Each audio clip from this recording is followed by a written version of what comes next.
Hey, what's going on? I am Dudley, and I am extremely happy right now. I was planning on recording this video after I felt like I needed to like really share this message with people, especially people that may have known me in the past or anything like that. But it's really uh, talking to my sons. I have two sons, one that is 18 and one that is 1 years old, and the one that's 18 doesn't live with me.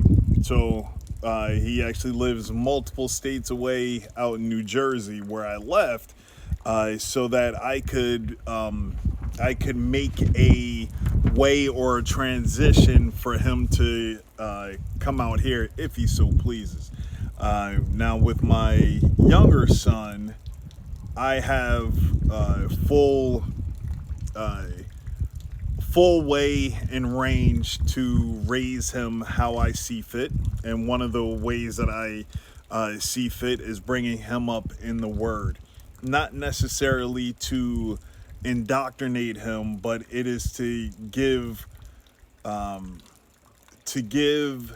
a life lesson from those from the past, so that he doesn't go astray.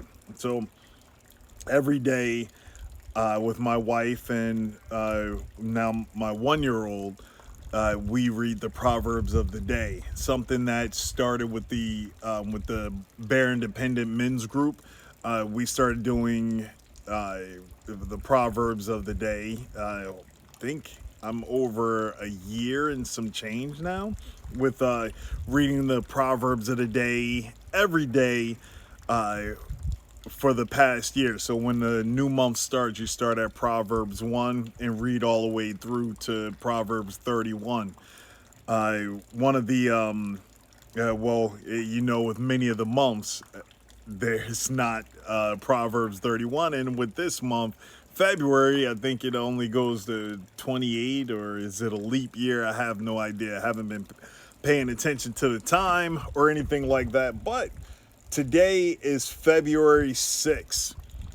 And, Sunday, February 6th, last night, when I was reading Proverbs 5 to my wife and my son, I decided to use the Bible app and send it over to my son, my older son, which is 18, because it made me think about where I was as a 18-year-old and hoping that he doesn't go down that same path. I've done so many things in my life where I want to lead by example for him, and where I was as an 18-year-old was pretty crazy. I think I was just had oh no I was just learning how to walk again after having front anterior compartment syndrome on my leg, which I don't know how that happened or anything like that. But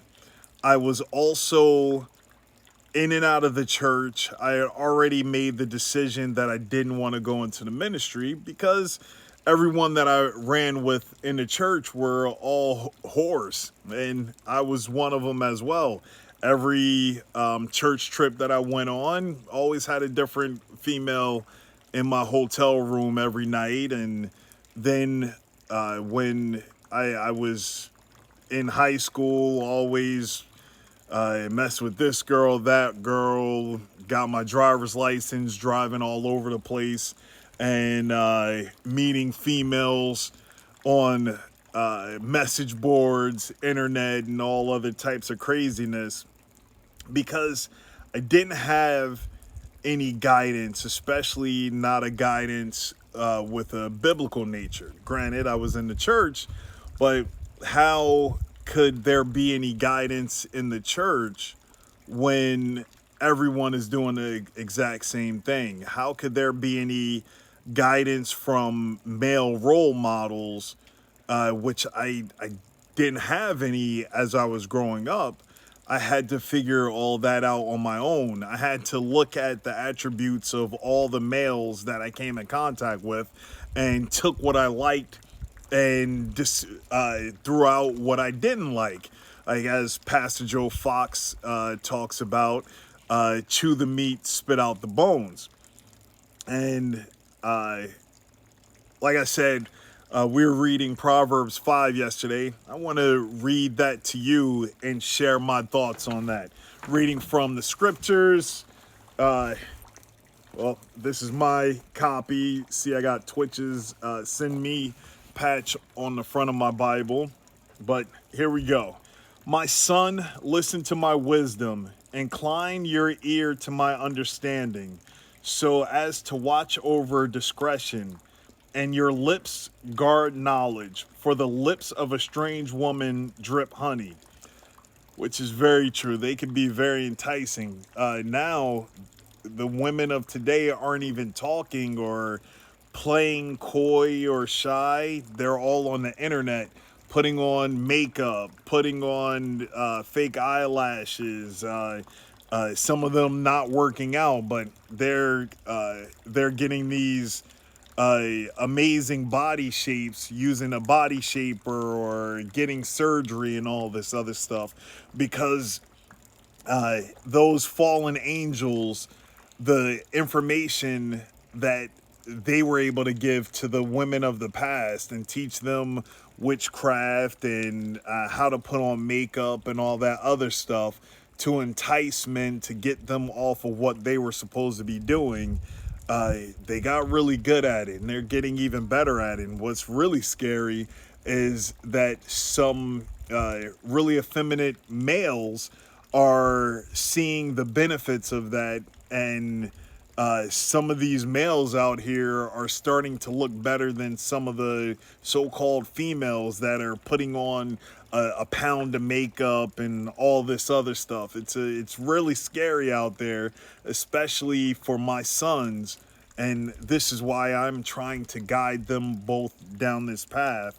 To have a better understanding of the word, a better relationship with the Father, so that they will have better discernment about what it is that they're coming in contact with. Was it? I stopped at 3. We didn't get far at all. For the lips of a strange woman drip honey, and her mouth is smoother than oil. She's a slick talker. But in the end, she is bitter as wormwood, sharp as a two-edged sword. If you notice it, you will have a female that does not honor the Father, that does not follow the Torah.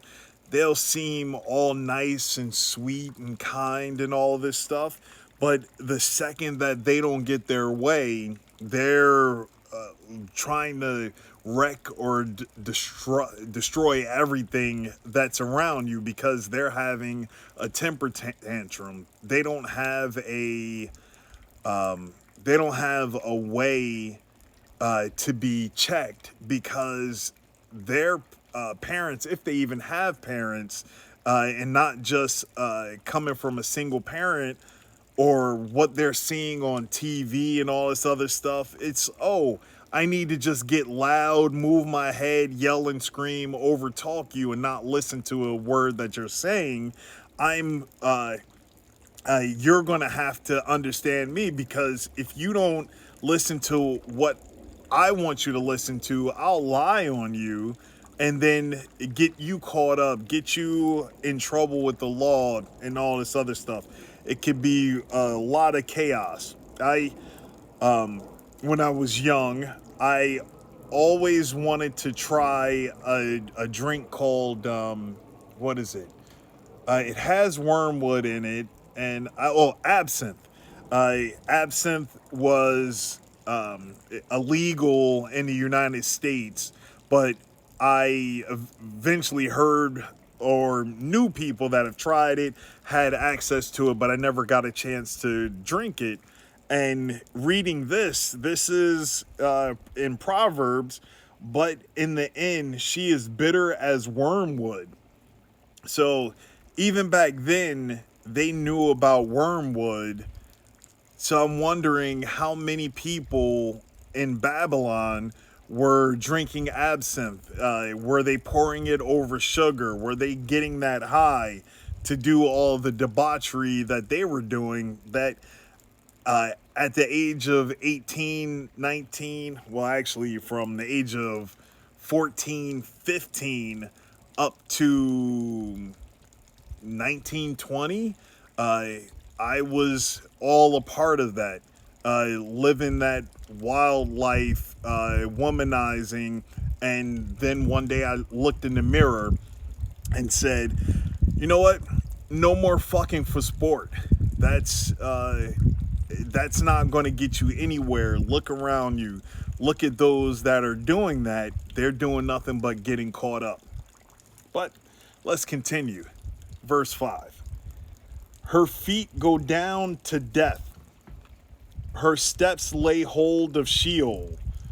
She does not consider the path of life. Her ways are unstable. You do not know it. So now listen to me, you children, and do not turn away from the words of my mouth.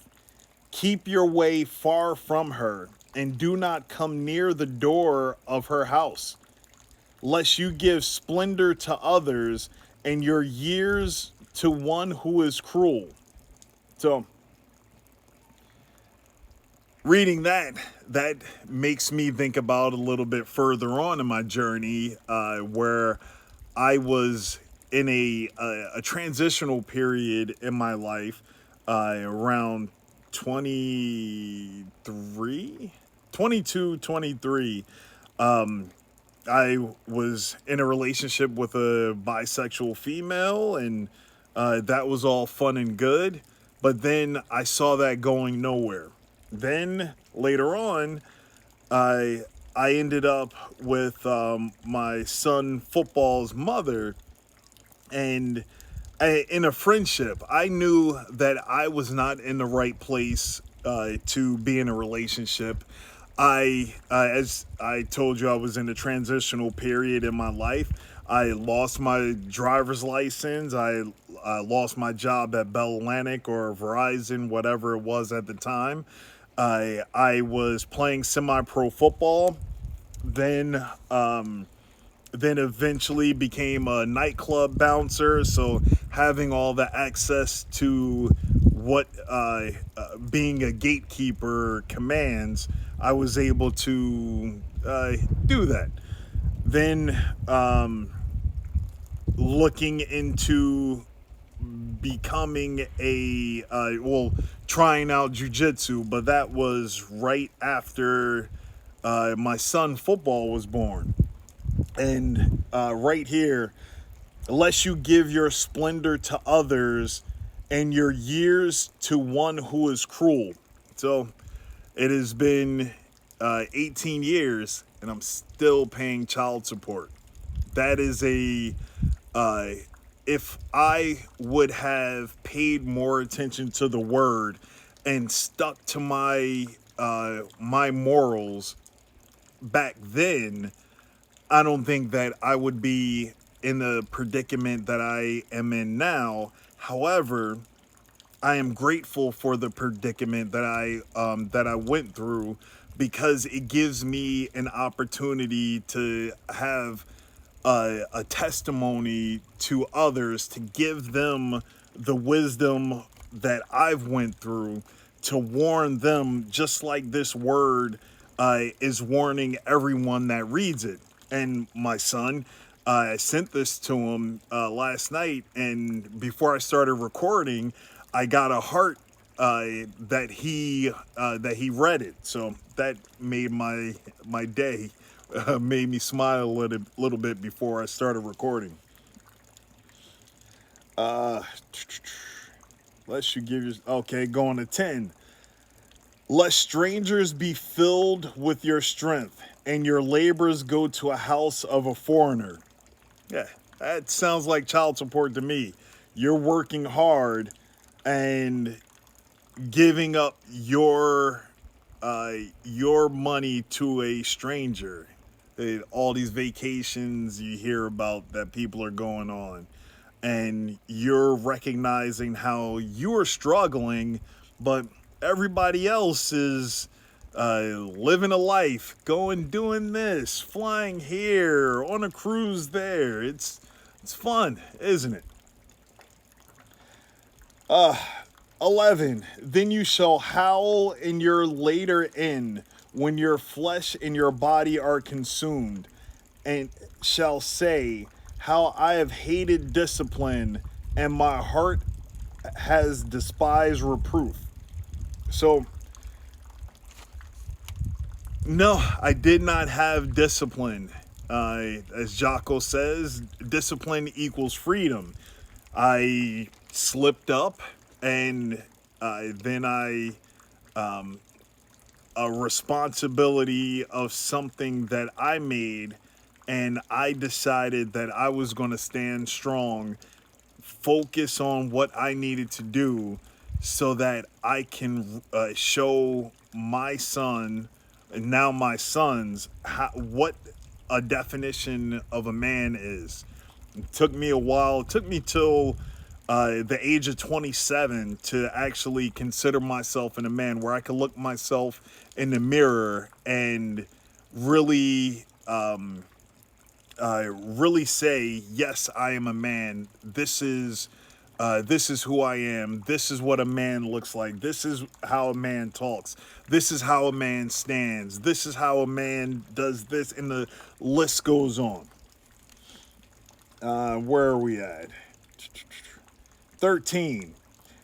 And I have not heeded the voice of my teachers, and have not inclined my ears to those who instructed me.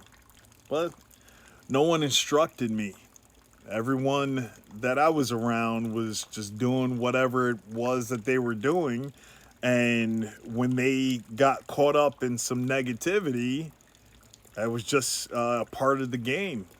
There was no instruction or rebuke or accountability. You just did what you did and hope that you didn't get caught up. Where are we at? I have inclined. 14. In a little, while I was all evil, and in the midst of an assembly and congregation, that was when I was a church boy, in the midst of a congregation, still doing dirt. Drink water from your own cistern, and running water from your own well. Should your springs be scattered abroad, rivers of waters in the streets, meaning letting your seed go every which way and not having any control or direction or flow of your life energy. Let them be your own and not for strangers with you. Let your fountain be blessed, and rejoice with the wife of your youth. A loving deer and a pleasant doe. Let her nipples satisfy you at all times, and be captivated by her love always. Now, with that is, if you're following the Torah, you will fall in love young. Then from there, oh, my hand's cramping. Then from there, you need to learn how to replenish your love and constantly reevaluate your relationship, refresh it and renew it so that it'll last forever. You don't want to fall in lust and then have to figure out, well, why are we having all of these problems? You don't want that. That's what let your fountain be blessed, and rejoice with the wife of your youth. So when you get married, you want to always see her as the wife of your youth. This playing the field and having sex with this one, trying out that one, and doing all of this, you're you are spreading your life energy all over the place, where you're starting to become more scatterbrained and not take control of yourself, your seed, be about your father's work. You're more so concerned with that next little piece. Where are you? 20. For why should you, my son, be captivated by a strange woman and embrace the bosom of a foreigner? For the ways of man are before the eyes of Yahweh, and he considers all his paths.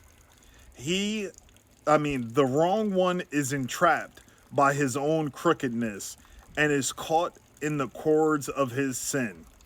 Meaning you're not following the Torah, you're going to get caught up time and time again if you're doing all of these things. If you're having lust in your eyes every step of your day, you'll never be satisfied with what it is that you have at home. If you're constantly chasing that new, you'll never be happy, you'll never be satisfied, and then you'll end up lonely, a constant sinner, uh, you begging for forgiveness when everything is going wrong, begging the Father to help you to change things. It's not going to happen because you put yourself in that predicament.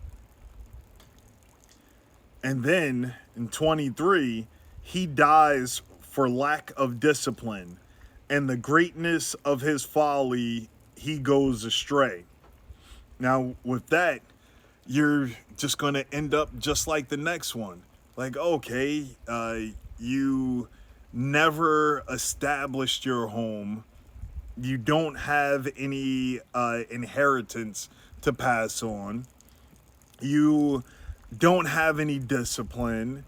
You are a 50 or 60 or 70-year-old player trying to chase that next piece of tail, as opposed to being a man of Yah and blossoming, working with your hands, being the head of your household, leading your children the way that they should be brought up. And then on your gravestone, if you even get one, you're just going to go astray in the history books as just another one that never amounted to anything. You will not be listed in the book, and you'll just be forgotten to history. No one will care. So that is what I'm trying to prevent. I want my generations to care. I've said time and time again, one of my biggest accomplishments right now is I'm Googleable. So my children's, if the internet is still available, free, and not censored, my children's will be able to look me up, figure out who I am. They'll be able to watch videos like this and understand who I was, why I did the things that I did, and really appreciate them for the place that they are at, wherever they are in life. And hopefully, my generations will continue to read, understand, love, and cherish this word. And I hope you all enjoyed this reading of Proverbs 5. A little dive into my history, about me being a father, me running the streets, well, I really didn't run the streets, but me being a womanizer, me being a manipulator, me just giving up my body to just to get a nut off. It's It was a time of emptiness, trying to understand what my purpose was. And that wasn't my purpose. Well, at least in hindsight, no, in real time, it didn't seem like it was my purpose. So in hindsight, it was my purpose to go through that to be able to have a testimony today. And hopefully, my sons will be able to watch this and understand that don't get caught up in the beauty, the fashion, and all this stuff of the world, because it'll do nothing but lead you astray. But I'm J.A. Dudley. Uh, Hopefully, you all enjoyed this. Shalom.